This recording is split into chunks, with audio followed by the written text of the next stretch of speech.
오늘 하나님께서 우리에게 주시는 말씀은 고린도전서 16장 10절에서 24절까지의 말씀입니다. 고린도전서 16장 10절에서 24절까지의 말씀 함께 해보도록 하겠습니다. 고린도전서 16장 10절부터 마지막 절까지 말씀입니다. 같이 봅니다. 디모데가 이르거든 너희는 조심하여 그로 두려움이 없이 너희 가운데 있게 하라. 이는 그도 나와 같이 주의를 힘쓰는 자임이라.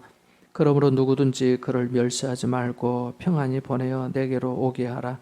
나는 그가 형제들과 함께 오기를 기다리노라.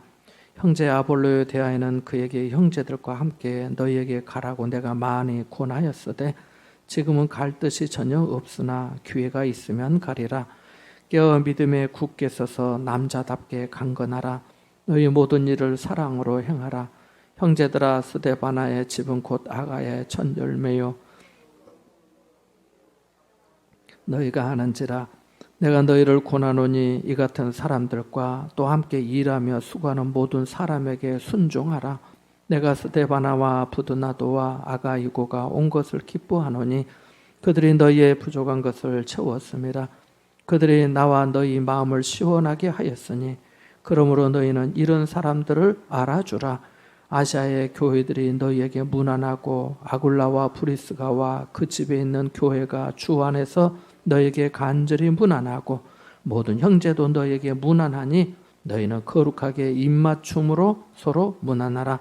나 바울은 친필로 너희에게 문안하노니 만일 누구든지 주를 사랑하지 아니하면 저주를 받을지어다. 우리 주여 오시옵소서.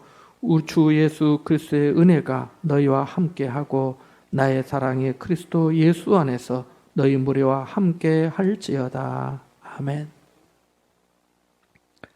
1995년 포르투갈의 주제 사라마구라고 하는 사람, 이름이 좀 우리식 이름이 아니어서 좀 특별한데 주제 사라마구, 이름이 사라마구래요. 사라마구라는 사람이 눈먼 자들의 도시라고 하는 장편 소설로 노벨 문학상을 받았습니다. 아시는 분도 있겠지만 이 이야기는 영화로도 만들어졌습니다. 평범한 어느 날 오후에 차를 운전하던 한 남자가 차도에서 신호를 대기하고 있는데 갑자기 눈이 멀게 됩니다. 그래서 신호 대기하고 있는데 갑자기 눈이 멀어서 앞이 안 보이는 거예요. 하얗게만 보이는 거예요. 차들이 뒤에서 빵빵거리고 갑자기 정체가 됩니다. 그러던 중 어떤 남자의 도움으로 이 남자가 이제 대리운전을 해주는 거죠. 그래서 자기 집에까지 무사히 도착하게 됩니다.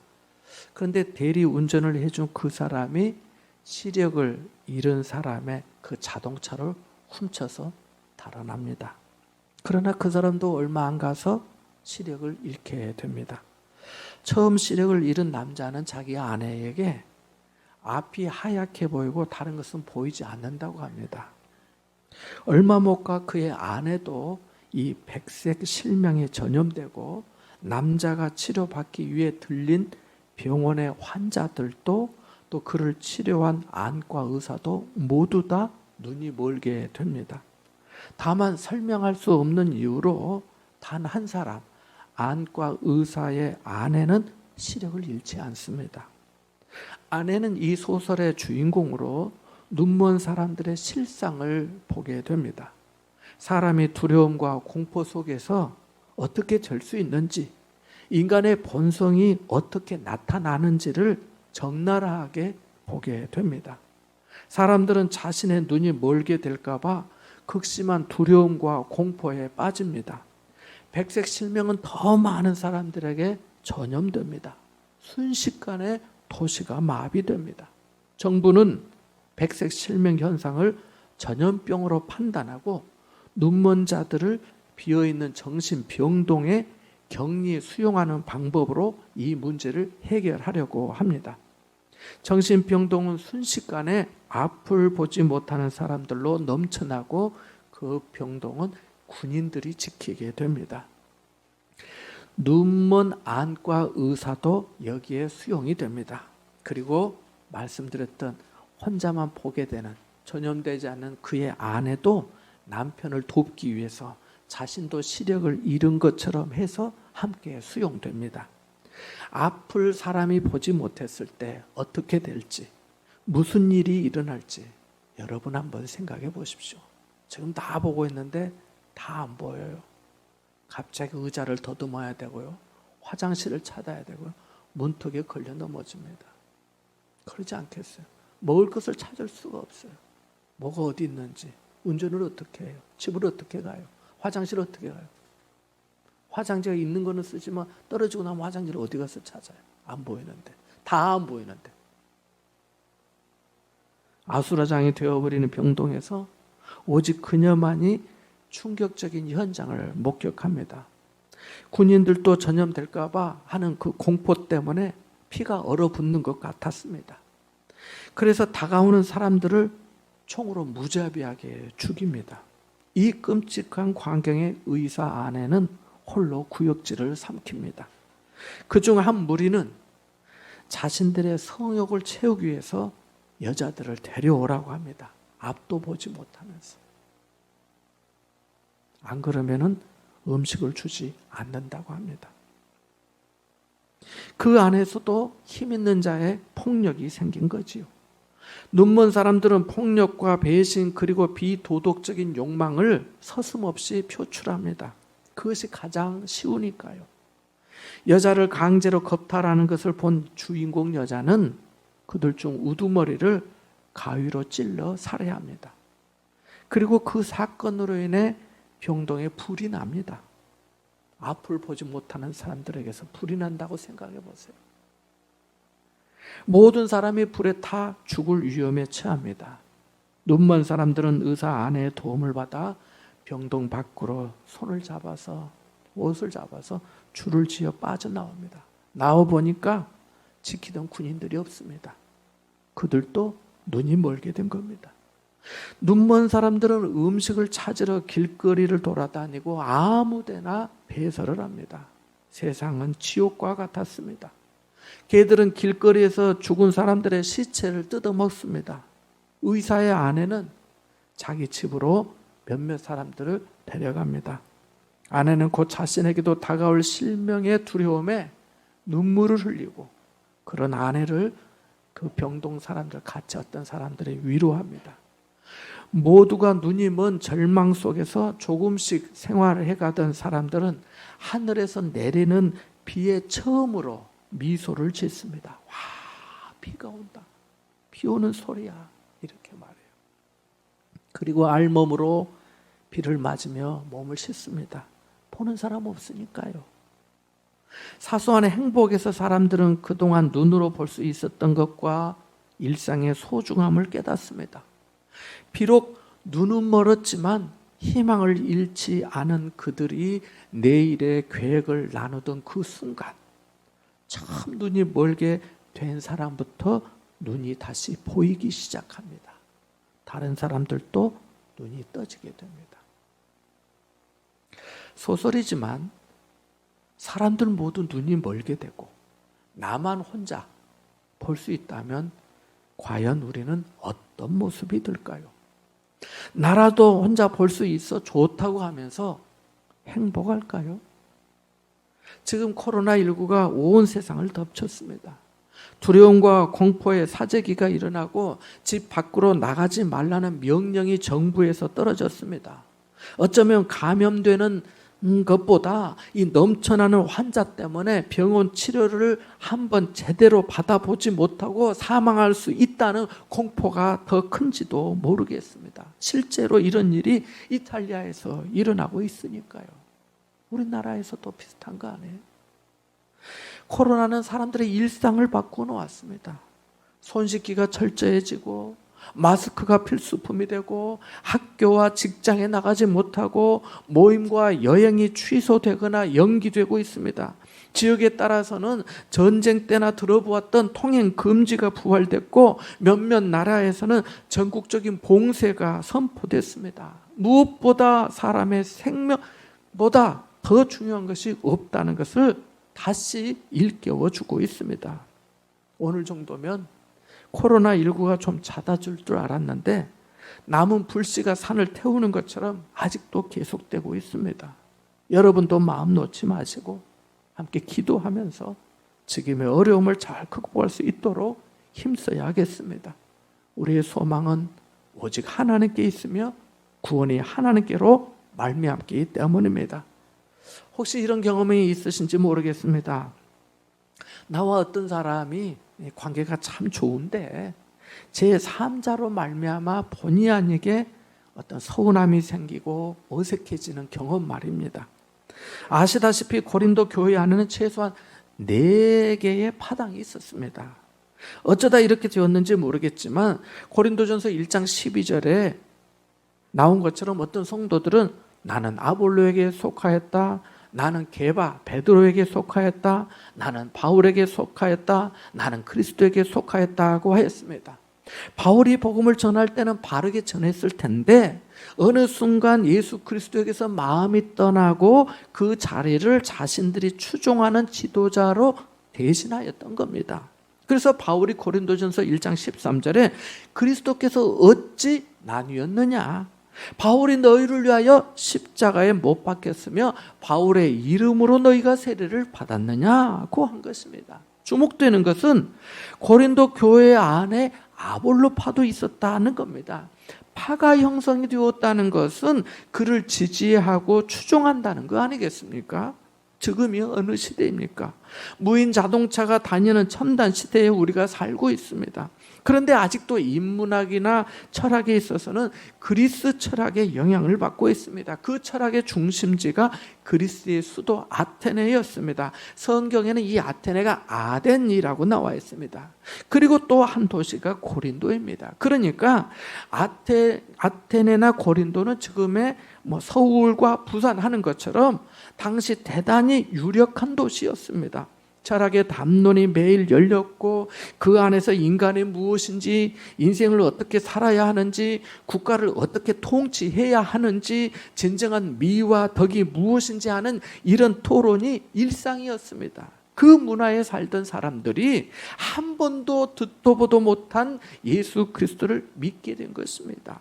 세상적으로 따져야 할 일은 아니지만 당시 사람들이 그러한 것을 대단한 훈장이나 업적처럼 자랑하니까 바울도 나도 바리새인 중에 바리새인이요 율법으로는 흠이 없는 자요 나면서부터 로마의 시민권을 가진 자라고 했던 겁니다. 그것을 자랑 위해서가 아니라 그것이 복음을 전하는데 유용할 수 있다는 판단이 섰기 때문입니다.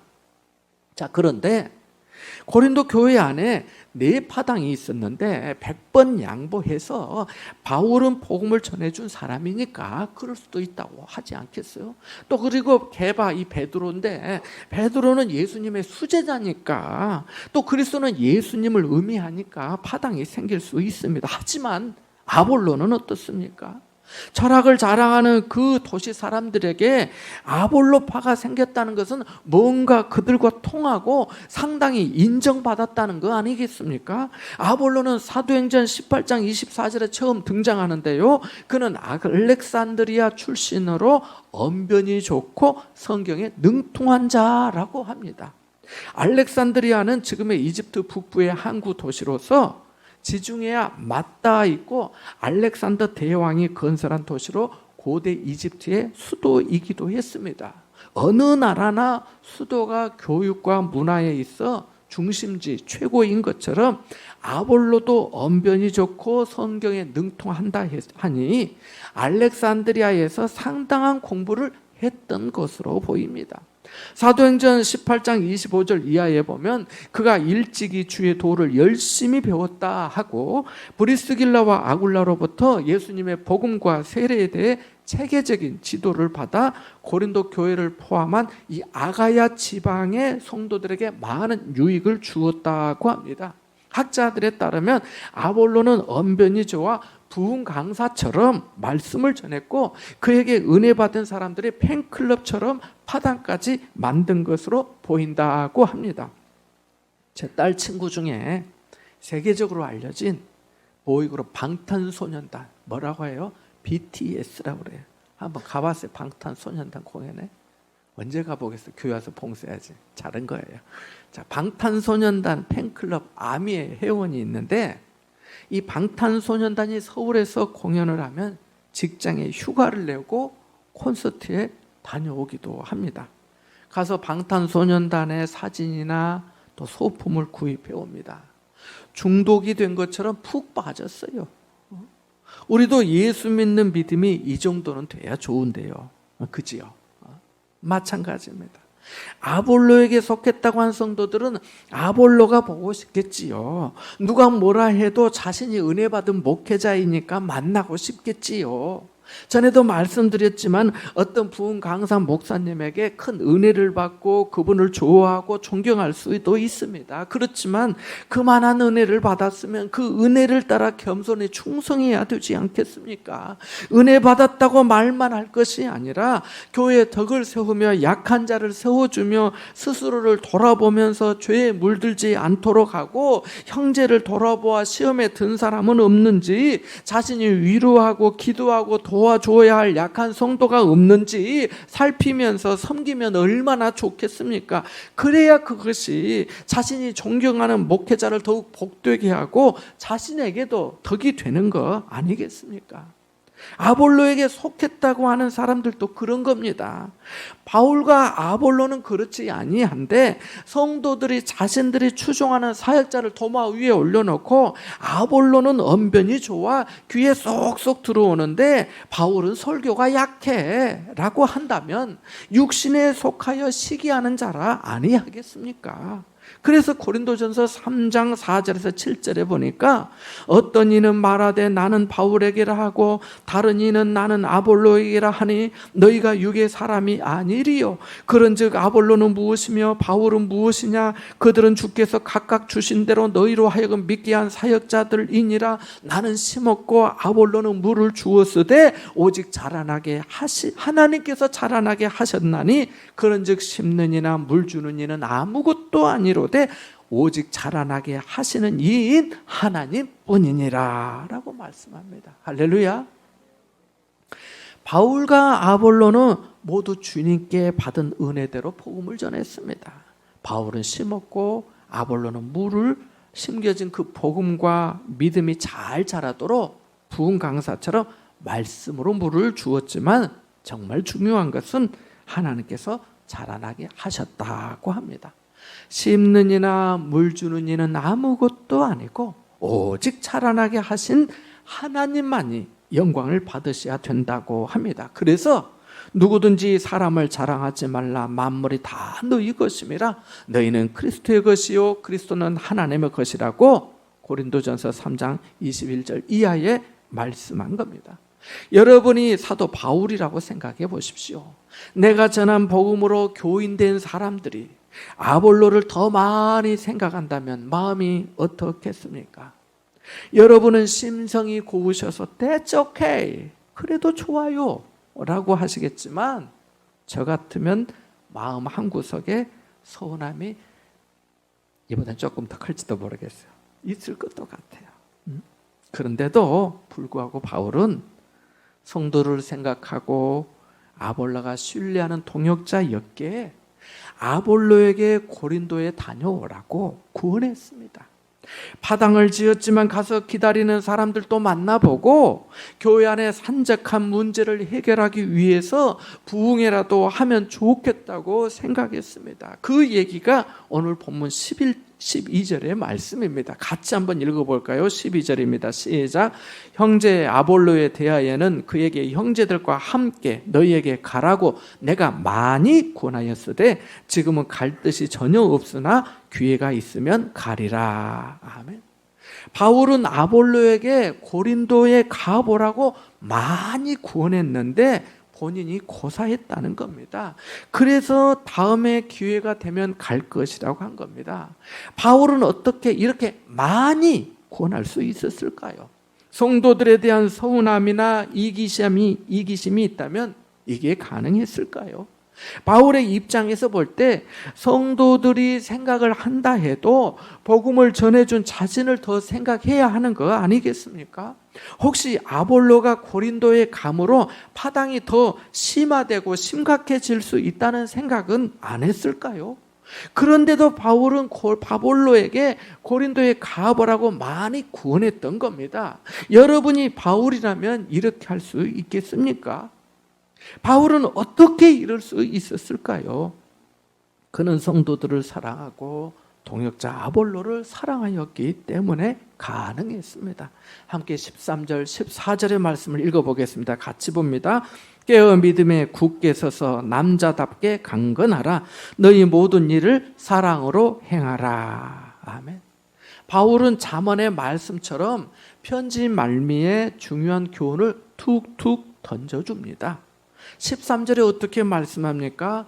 깨어 믿음에 굳게 서서 남자답게 강건하라고 합니다. 성경은 자주 우리에게 깨어 있으라고 합니다.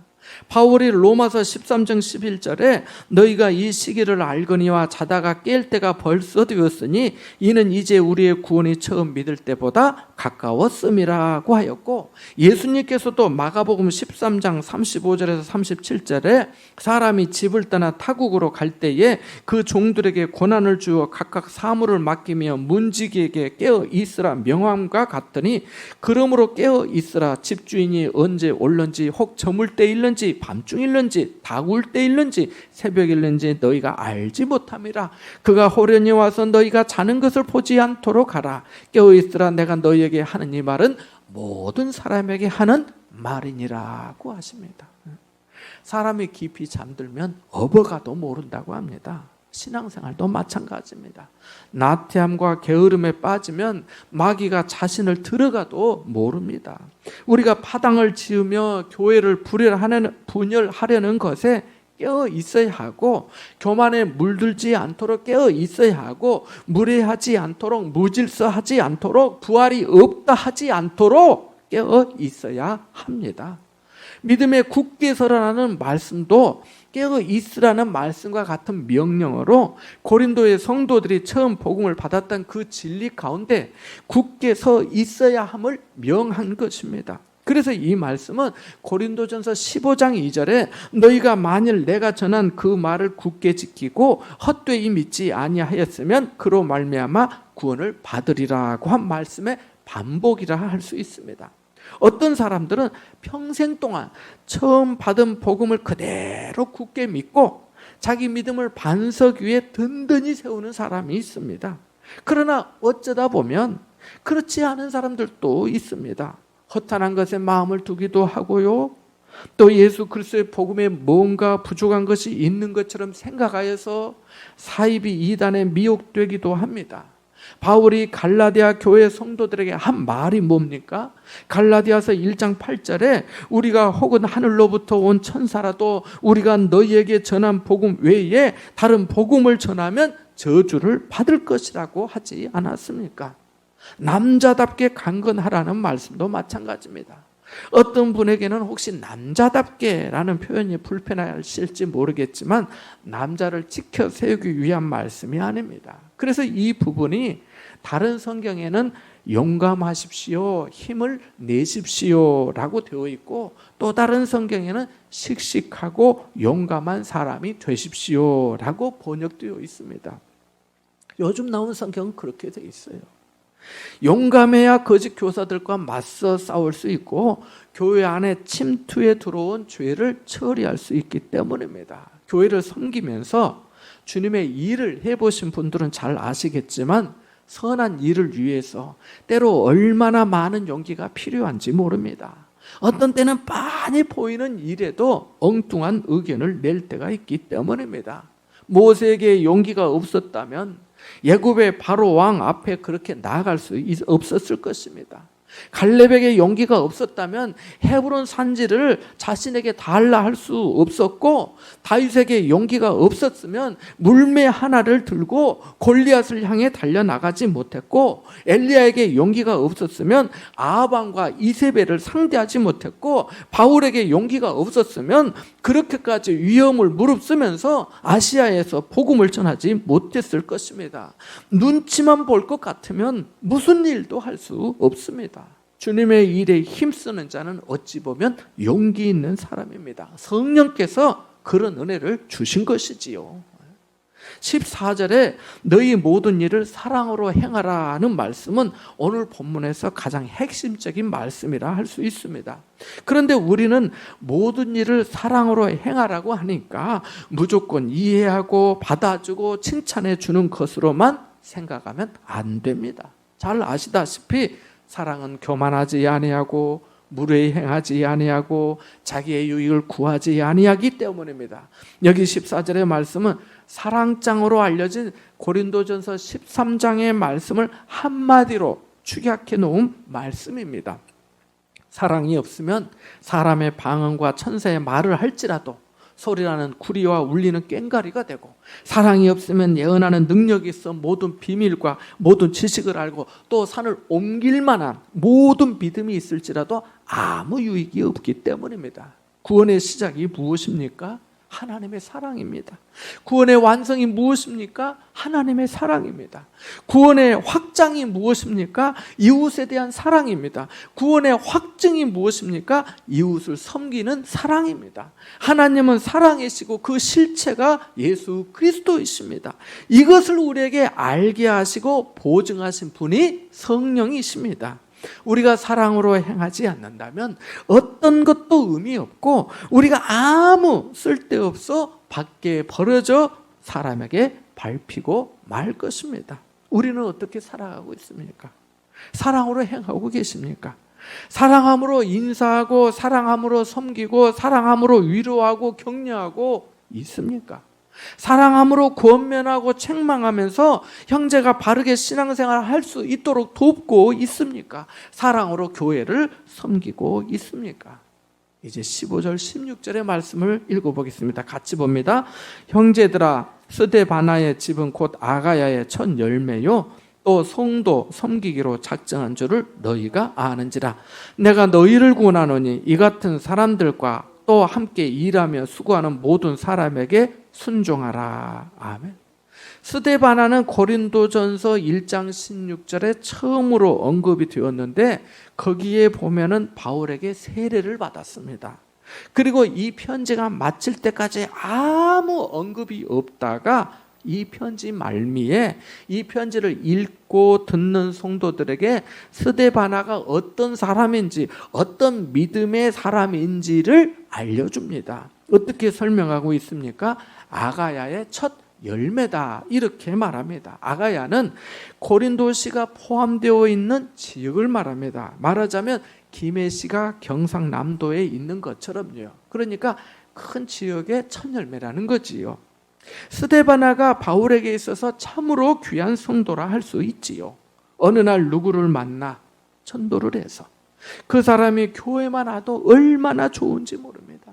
이러한 경험이 있으신 분들은 이 기쁨을 잘 아실 겁니다. 그런데 더 기쁘고 감사한 것은 그 사람이 성령의 은혜와 도우심 가운데 깨어 있으면서 믿음이 견고해지고 주님의 일에 용기를 내어 힘쓰는 사람이 되면 이보다 더 기쁜 일이 없습니다. 안 그렇겠습니까? 그 안에서 역사하시는 그리스도의 능력을 보기 때문입니다. 그를 통해 맺게 되는 선한 열매가 하나님 앞에 영광이 되고 교회에도 큰 유익과 덕이 되기 때문입니다. 처음에는 미약한 믿음이었지만 자라나게 하시는 하나님의 은혜로 복된 그리스도인, 그리스도의 향기가 진하게 나는 성도로 날마다 새로워지기 때문입니다. 15절 하반절에 스데바나에 대해 어떻게 말씀합니까? 성도 섬기기로 작정한 줄을 너희가 아는지라 라고 말합니다. 성도 섬기기로 작정한 줄을 너희가 아느니라 이렇게 말합니다. 스데바나는 문제 많고 탈 많은 고린도 교회에서 성도들을 헌신적으로 섬겼습니다. 그는 교회의 귀감이었습니다. 스데바나의 말이 따로 나와 있지 않지만 우리는 그가 섬기면서 때로 얼마나 물질적으로 때로는 또 심적으로 또는 영적으로 어려웠을지 충분히 짐작해 볼 수 있습니다. 안 그렇습니까? 그는 대접받으려고 작정하지 않았고 자신을 자랑하기로 작정하지 않았고 다른 사람을 무시하기로 작정하지 않았고 복음에 거치는 자가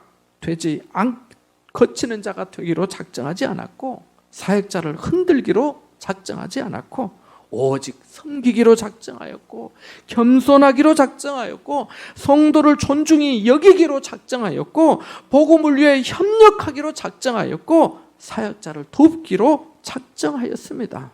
여러분, 성경에 밑줄을 그어 놓으시면 좋겠습니다. 스데바나 말입니다. 성도를 섬기기로 작정한 성도, 귀감이 되는 성도, 좋은 모델이 되는 성도는 이 시대의 의인이나 다름없다고 봅니다. 사랑하는 여러분, 우리 교회 안에도 스데바나와 같은 분들이 계십니다. 여러분도 아실 겁니다. 저는 여러분 모두가 스데바나와 같이 되기를 바랍니다.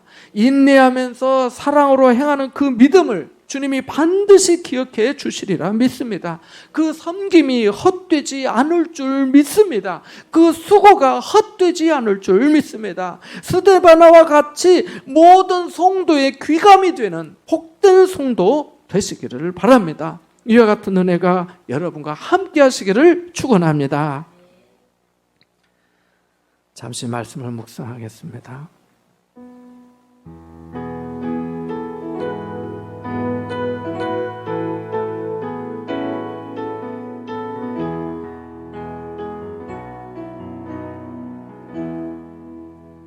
하나님 아버지, 오늘도 생명의 양식으로 우리를 채워주심에 감사와 찬양을 드리옵나이다. 깨어 믿음에 굳게 서서 용감하고 힘을 낼 수 있도록 도와주옵소서. 모든 일을 사랑으로 행하게 하시고 스데바나와 같이 성도 섬기기로 작정하고 살아가는 복된 성도 다 되게 하여 주옵소서. 예수님의 이름으로 기도합나이다. 아멘.